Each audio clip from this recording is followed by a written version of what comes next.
তানভীর, যারা বিজয়ী হয়েছেন তাদের কথা তো আমরা শুনছিলামই, একটু শুনতে চাই এই ফলাফল নিয়ে সাধারণ শিক্ষার্থীরা কি বলছেন, আর আজ ক্যাম্পাসের সার্বিক পরিস্থিতি কেমন দেখছেন তাও জানতে চাই।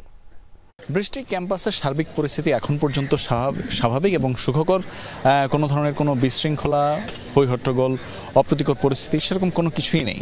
আর যারা এই ডাকসু নির্বাচনে এবার ভোট দিয়েছেন, ঢাকা বিশ্ববিদ্যালয়ের যেসব শিক্ষার্থীরা রয়েছেন, তারাও আসলে এই যে ভোটের যে ফলাফল, সেই ফলাফলের ব্যাপারে তারা অধিকাংশই আসলে ইতিবাচক ধারণা পোষণ করছেন এবং একই সাথে তারা বলছেন যে জনপ্রিয়তার বিষয়টির ব্যাপারেও তারা জোর দিচ্ছেন। জনপ্রিয়তার বিষয়ে তারা আসলে এটি বলেই জোর দিচ্ছেন যে আসলে জনপ্রিয়তার এই যে ছাত্রদের কাছে বা বিশ্ববিদ্যালয়ের যে সকল যারা রয়েছে ছাত্রছাত্রীরা, তাদের কাছে আসলে জনপ্রিয়তাটা কিন্তু এই ডাকসু নির্বাচনে জয়লাভের ক্ষেত্রে একটি অনেক বড় একটি প্রভাবক হিসেবে দাঁড়িয়েছে এবং তার ফলশ্রুতিতেই আসলে দেখা গিয়েছে যে আসলে বিপুল ভোটের ব্যবধানে শিবির সমর্থিত প্যানেলের আসলে যে জয়টা আমরা দেখতে পেয়েছি সেটা আসলে দেখা গিয়েছে।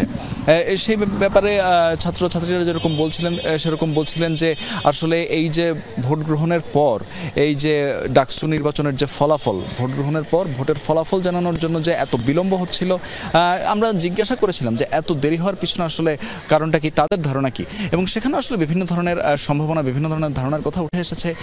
কেউ বলেছেন যে এটি হয়তো বিশ্ববিদ্যালয় কর্তৃপক্ষের কাছ থেকে, বিশ্ববিদ্যালয় প্রশাসনের কাছ থেকে এটি তাদের একটি কৌশল ছিল যাতে কোনো ধরনের কোনো অপ্রীতিকর পরিস্থিতি তৈরি না হয়, তার জন্যই হয়তো বা ফলাফলটি একটু দেরিতে জানানো হয়েছে। আবার অনেকে এমনটাও ধারণা করছেন যে না, এখানে আসলে বিভিন্ন যেহেতু মতাদর্শের বিভিন্ন মতপার্থক্যের প্রার্থীরা ছিলেন, তারা যেন আসলে নিজেদের মধ্যে কোনো ধরনের কোনো সংঘর্ষে জড়িয়ে না পড়েন, সেই বিষয়টির ব্যাপারেও আসলে বিশ্ববিদ্যালয় প্রশাসন অনেক বেশি সাবধানতা অবলম্বন করেছিল। এবং নির্বাচনের আগের রাতেও দেখা গিয়েছে যে অনেকে ভুয়া ভোটার সেজে আসলে বিশ্ববিদ্যালয় ক্যাম্পাসে প্রবেশ করেছিল, সেক্ষেত্রে এই বিষয়টিও কিন্তু মাথায় রেখেছিল বিশ্ববিদ্যালয় প্রশাসন।